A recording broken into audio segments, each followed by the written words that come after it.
This evening, a national vote has been collected from the general public of Britain regarding their views about the popular game magazine PC Gamer. The reason we are talking about this is because our producers thought we need to add new gaming related news. So it has been decided that PC Gamer will primarily be bought by teenagers and working to middle class adults between the ages of 14 to 36. Due to this, most of them would have stereotypical devices, being so-called chubby children and weird gentlemen looking like this. However, this is not the case. Because a time has gone, gaming has become a lot more casual and less so-called nerdy, with devices being made for the whole family, along with more games and consoles. Many agree that the magazine would usually be sold in large towns and cities, where it's deemed would be highest. Because if you live in the country, you will either have bad internet or a wooden computer, or maybe both.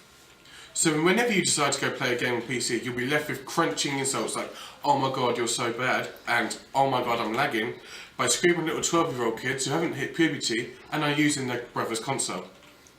PC Gamer, as the name suggests, is for gamers.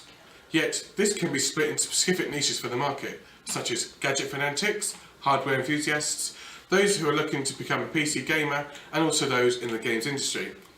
Along with uneducated parents that buy their child this magazine not knowing a single thing about the text, discussions and imagery that are sometimes unsuitable for children. Oh my god, what is the world coming to?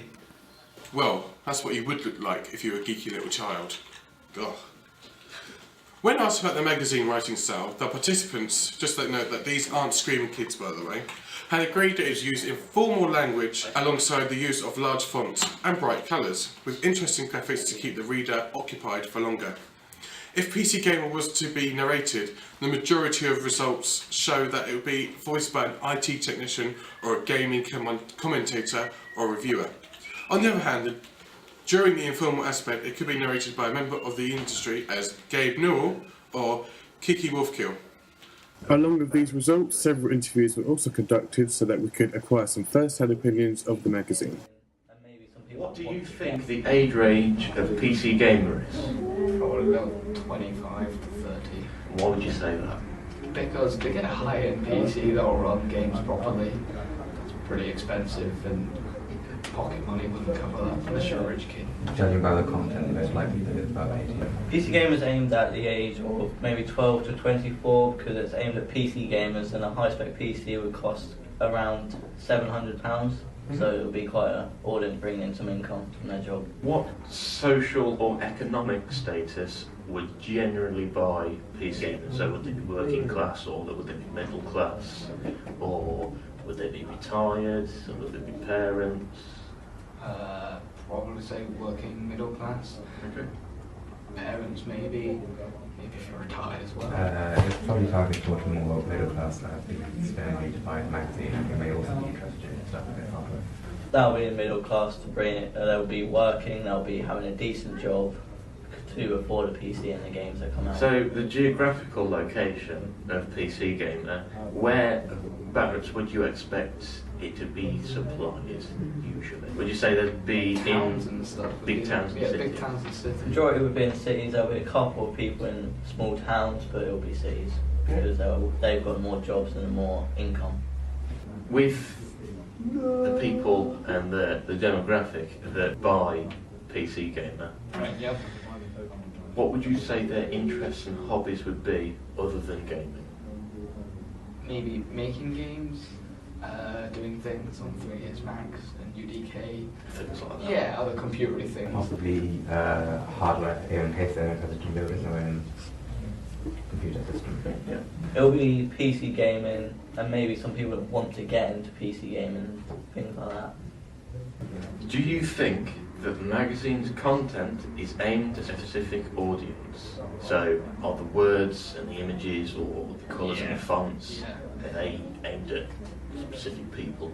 I'd say so, yeah. Well, if they're talking about a video game, someone that has never played video games before would never understand what the hell they were talking about. Okay, so it'd use like language and different certain language would of portraying what the reader would think.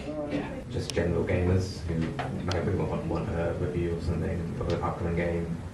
Do you think the construction of the content is effective in keeping the attention of the reader whilst they read? Yeah. Okay. Yeah. Are you going to expand any more on that?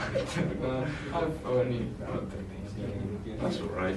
It's for the target audience that it's aimed for. It's quite well laid out and easy to read. Yeah. Okay.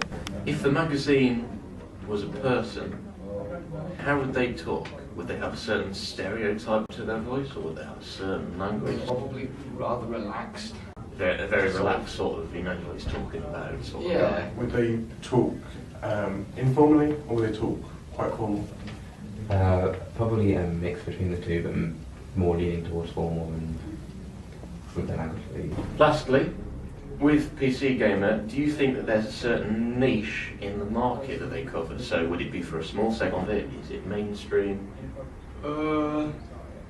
That's aimed at people that have PCs. So that would be a niche market. Or, well, I think that would be a niche market. It's quite a mainstream thing, I think. Yeah. Okay. Thank you for your time, and thank you. From the team and I, we say good night, happy gaming, and see you next time.